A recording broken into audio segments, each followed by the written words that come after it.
एक मिनट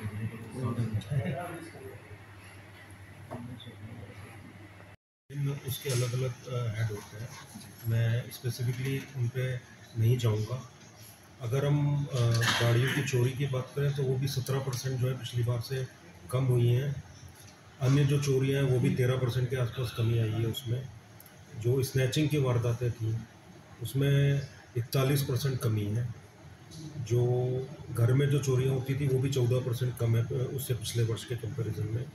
लूट की घटनाओं में 25% कमी आई है। डकैती में काफ़ी सिग्निफिकेंट हमारा अचीवमेंट रहा है कि 84% के आसपास कम हुआ है वो। दो ऐसी घटनाएं पिछले पूरे वर्ष में हुई। तो ये था। और अन्य अपराध भी हम जो देखें तो उसमें हमारा काफ़ी अच्छा अचीवमेंट रहा है। और जो आर्म्स एक्ट की अगर बात करें तो उसमें भी पिछले साल से बहुत ज़्यादा जो है पर्चे दर्ज हुए हैं हमारे। अगर हम गुमशुदगी की बात करें तो टोटल जो पिछली बार है हमने लगभग 400 के आसपास लोगों को ढूंढा और कई उसमें जो थे बच्चे थे उसमें जो नाबालिग थे। तो ये एक हमारा सिग्निफिकेंट उसमें अचीवमेंट रहा है।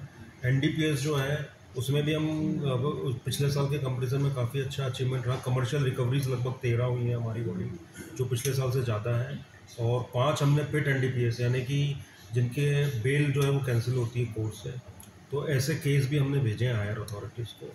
तो वो भी रहा है। आर्म्स एक्ट में भी हमने जड़ तक पहुंचने की कोशिश की है और जो आगे भी हमारा जो अभियान है वो जारी रहेगा।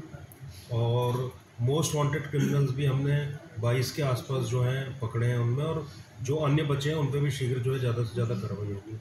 इसके अलावा अगर मैं विभिन्न हेड्स की बात करूं तो जो इस साल की हमारी प्रायोरिटी है 2024 में, तो एक तो मैंने बोला है कि जो भी पिछले 30 साल में मर्डर या कोई वारदात हुई थी तो उनके अपराधियों को पकड़ना है। तो वो फाइलें हम फिर से खोल रहे हैं। और अभी आपको मालूम होगा कि हमने 1 जनवरी के बाद ही 2 लोगों को अरेस्ट कर लिया है उसमें एक मुकदमे में, जो 1998 में मर्डर हो रखा था।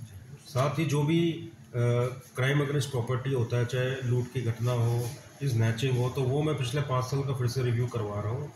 और उसमें जो भी एक तो अनट्रेस मुकदमे हैं यानी कि जो नहीं हो पाए थे उन पे एक तो मेहनत करेंगे। उसमें सीआईए, हमारी पुलिस और हमारे डीएसपी जो है वो मेहनत करेंगे। और साथ ही अगर किसी की बेल हो गई है तो उनको फिर से चेक करवाएंगे। अगर वो किसी भी अपराध में लिप्त पाया जाता है तो फिर से सुनिश्चित करेंगे कि वो सलाखों के पीछे जाए। तो ये तो क्राइम के फ्रंट पे है। नशा रोकने के लिए भी ऐसे जो गांव हैं पहले तो जहाँ पे कि नशा नहीं है, तो लगभग ऐसे हमने 49 गांव चिन्हित किए हैं। उसमें पुलिस के भी प्रयास रहे हैं, वहाँ के लोगों के भी प्रयास रहे हैं, तो उनको हम सम्मानित करेंगे।